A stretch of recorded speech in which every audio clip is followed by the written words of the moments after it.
shine, your light has come, the glory of the Lord has risen above you.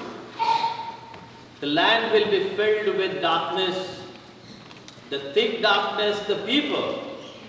But you will rejoice because all the nations will gather towards you. People will come and rejoice. They will be thrilled. Your daughters and sons will come.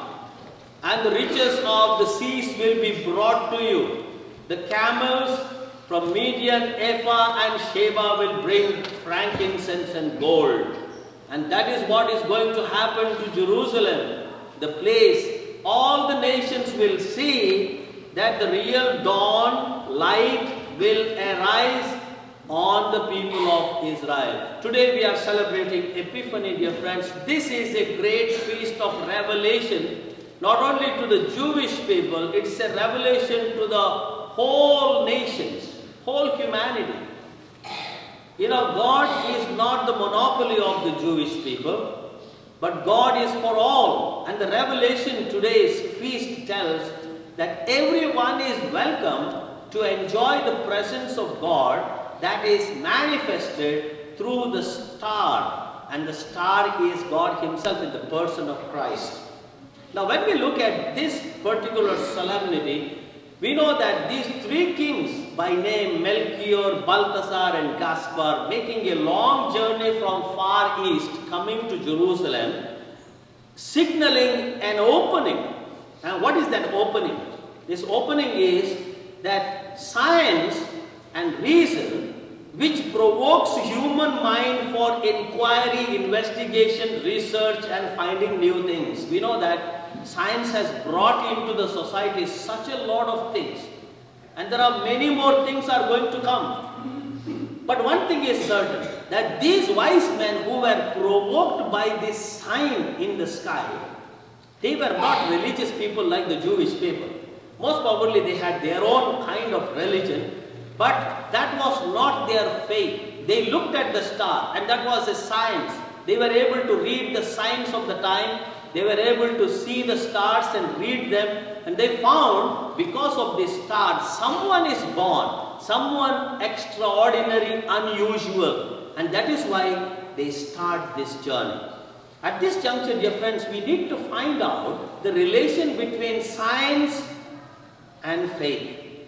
You know, science and faith are not contradictory, they are complementary, and that is what we find in the writings of Pope Benedict XVI, who wrote extensively on this topic, that science and faith must come together. You know, it is the science that helps us. It is not contradictory. Rather, science must lead us to faith. And that is what happened to these three kings. They looked at that sign, the star, they journeyed. Where did they journey? They journeyed towards Jerusalem. Jerusalem was a place of worship, religion. It was a place of tourism. It was a place of commerce. It was a place of politics. So people used to gather. And probably these three kings in some way has some indication that there is a king in Jerusalem, Herod, and therefore it is better for us. The star is indicating somewhere towards that direction, and we go this long journey. Now when we think of this journey, it is a journey, as we have noted in the introduction, maybe of weeks and months. Now when we look at the whole season of Christmas, it is so quick, you know. Just the other day Jesus is born, and then Holy Family, and today we have Epiphany, and after tomorrow, next week we will celebrate the baptism of the Lord. You know, it is not so quick, magical. It was a long, long time. And now these three kings coming to Jerusalem, there was a commotion. Historically, that particular moment was very critical. Why it was critical? I would like to give you a very short introduction to that particular historical fact. Caesar Augustus was ruling in Rome. He was the emperor, and Herod in Judah. Now Herod became king by chance. Why by chance? Because Caesar Augustus was very friendly with Mark Antony. You know, if you know some historical facts. But then after some time, Mark Antony and Caesar Augustus had problems and they entered into a big civil war. So there was the camp of Mark Antony, there was the camp of Caesar Augustus. They fought this great war, the Roman war, the civil war. And Mark Antony was defeated. He ran away with Cleopatra to Egypt. And it is said he committed suicide. And Caesar Augustus ruled Roman Empire. But then it is said that he did not have much faith in Herod, as Herod was the friend of Mark Antony. But it is said that when Caesar Augustus was in an island having his camp, it was Herod with ordinary clothing, like an ordinary person, who went and met Caesar Augustus, and it is said that he knelt at his feet and begged for power. That was the sort of man was Herod. It was not because of his capabilities or his caliber that he received this power. He knelt at his feet and begged for power. And then he promised that he would send as many times taxes as possible from Jerusalem. And that's why there was the conflict during the time of Jesus, paying more taxes. People are paying hefty taxes to the temple and elsewhere. And Herod was in charge and collecting all these taxes and sending to Rome. And that is why he was in power. Now when these three kings came to Jerusalem, what happened? They troubled King Herod. And what was the trouble? They said, we have seen the star and we know that there is a king born. And now the trouble is, Herod, who was always uncertain, began to be totally insecure. Now he was in trouble, and along with him the whole Jerusalem was in trouble. And that's why he, in a hurry, wanted to know what is happening now. He called all the chief priests and the elders and the scribes to find out through the scriptures where this new king would be born. And finally they zeroed in on Bethlehem. According to the prophet, he would be born in Bethlehem. And now the charge was given to these three kings, not out of love, because he said, you go and search diligently for the newborn king, and then I too would like to go and pay my homage. But it was not really.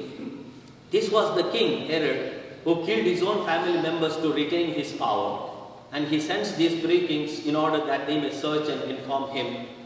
But then something else happens. They start their journey, and the star reappears. Now dear friends, here, science meeting faith. The three kings, starting with the science, they look at the star, but where does it lead them? To Jerusalem. Now when they came to Jerusalem, Jerusalem was not ready to give them faith. Jerusalem was power crazy in the person of Herod. He was power crazy, he was money crazy, he was pleasure crazy perhaps, and therefore faith did not kindle in the heart of the kings. And they had to be informed. And from there, they start another journey from the kingdom or palace of Herod to the star where it stopped.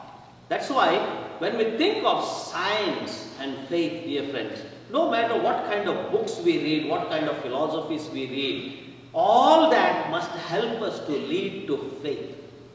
It must lead us to discover God. You know, there are many theories out there in the world who may say that, oh, there is no God, why should we look for God, what is the importance of God, why God created. And that were the questions actually that created the great problem to Aristotle. And that's why he wrote that big book, Metaphysics, where these questions are raised over and over again. What is the universe? From where I have come, where I would go, the existence of the man, existence of universe, the mysteries of the universe. You know, this is a sort of science that is even today around. But then all these scientific discoveries and research must help us to deepen our faith. Where science stops, faith must spring up.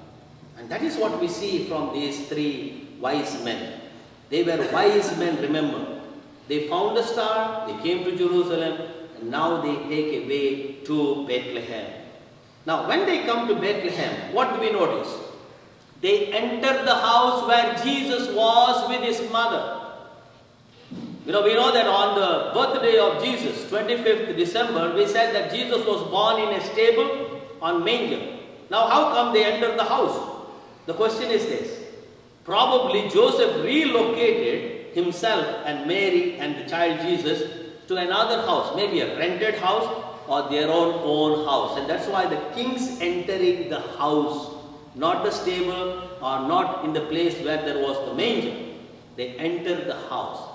And now, the second step, they pay him homage and those gifts are offered. They are very symbolic. Now, when we think of the first gift, that is gold. Gold is symbolic of a rich king. And kings would sit on thrones and wear a crown of gold. But here, in the case of Jesus, he was royal, the king, the son of King David. And now the royalty was always connected with gold. Whenever the kings wanted to conquer territories, when they conquered a kingdom, first of all they would target for gold and silver. All other things were non-essential for them. The more gold they had, richer they would be. Their kingdom would be powerful. And that's the thing even today. Whether it is United States or Canada or any other country, for example, Europe, they print their currency in accordance with the reserve of gold. They cannot keep on printing their currency. Sometimes people say, oh, they can print more currency so that we can have more money. No, it is not the point. According to the reserve of gold, they will print the currency. And therefore, the currency they have must match the reserve of gold. And that's why, even in the olden times, whenever they had more gold, they had more power. And that's why symbolic to Jesus here, the gift of gold, because he is going to be the real king. Even though he had told to Pilate, my kingdom is not of this world, but then the symbolism is very important. The second gift is frankincense. What is the meaning of frankincense? Every king from the time of David and afterwards had to be also a priest who had to offer sacrifices, who had to offer incense to God. And that's why in the person of Christ, he was to be a priest too. So he had to offer prayers and sacrifices to God through his own life. So incense means when we burn incense, frankincense, the smoke going up to God. So the prayers of the priest must go up to God in order that God may be pleased at the sacrifice that is offered. The third one, myrrh. It is bitter in nature, but it has some components that help us to understand the significance of myrrh. Myrrh was used for embalming bodies. It was also used as a medicinal property for cleansing the stomach, and especially of babies. So myrrh had 2 or 3 properties. And now, how they can be applied to Jesus? Jesus had to die on the cross. His body had to be embalmed. And then his sacrifice was purificated. Because Jesus came into this world to call back the sinners. He died on the cross. And his death was in some way purifying all of us from our sinfulness. And therefore, these 3 gifts, gold, frankincense and myrrh, are symbolic in the life of Jesus. Now what happens? Once the kings offer their homage and gifts, they were informed in the dream. Now just imagine, these kings never got an apparition of an angel right from the beginning. No angel appeared to the kings. No angel appeared even in their dreams. But they were informed in the dream, I do not know how, not to go back to Herod, but go back to their own country through a different route altogether. Now this is very significant to all of us. Dear friends, each time we meet Christ, whether it is in the church, through the Bible, through the Word of God, through the sacraments, there should be a change of heart. There should be a change of way. That we cannot be the same people each time we meet Christ. So there should be a fundamental change. And that is what signaling here, these three kings meeting Christ take a different route back to their country. They do not go to the sinful Herod. Remember that. Once we meet Christ in our lives, we are not supposed to go back to the sinful Herod. Rather, we have to go back to our own home country with a different route altogether. And that is very powerful. Now, during the time of Second Vatican Council, they produced a beautiful document called Nostra Aetate. It's a very, very nice document that regards all other religions in some way in a very favorable way. Because this document says that in all the religions, there are seeds of truth, revelation, and contemplation. So, truth and contemplation. Seeds of truth, revelation, and contemplation. What does that mean? So, these three kings coming to Jesus in some way help us to understand that all religions have these seeds of truth, seeds of contemplation. And we have to accept that. Accepting does not mean that we have to go and join their religion. Absolutely not. We have the fundamental right that we have received the revelation, we have received baptism, we have received the light as Prophet Isaiah says, and that light must be radiated through our life. That means whenever we meet people of other religions, we need to radiate the light of Christ. We need to be Christ-like. As Jesus himself called his disciple to be the salt of the earth and light of the world, we are called to be so because we have received this great revelation. And then we become Epiphany for other people. We become Epiphany for other people through our life, through our way of acting and relating with one another. When people look at us, dear friends, they must be inspired. They must be drawn to Christ. And that is Epiphany, where Jesus revealed himself and these three kings were attracted towards Jesus, how they changed their way back home. In the same way, when people look at us, whether individually or in our community or in our neighborhood or in the place of work, they must see that Epiphany and find out the real Christ, the real light. And that is the meaning of this great solemnity. Therefore, dear friends, during this week, as we march towards the baptism of Christ, let us hold fast to this great revelation that we have received, the grace of baptism, that the power of Christ may penetrate through our lives and become resplendent and radiate through our daily activities. Kindly rise, we prophesy.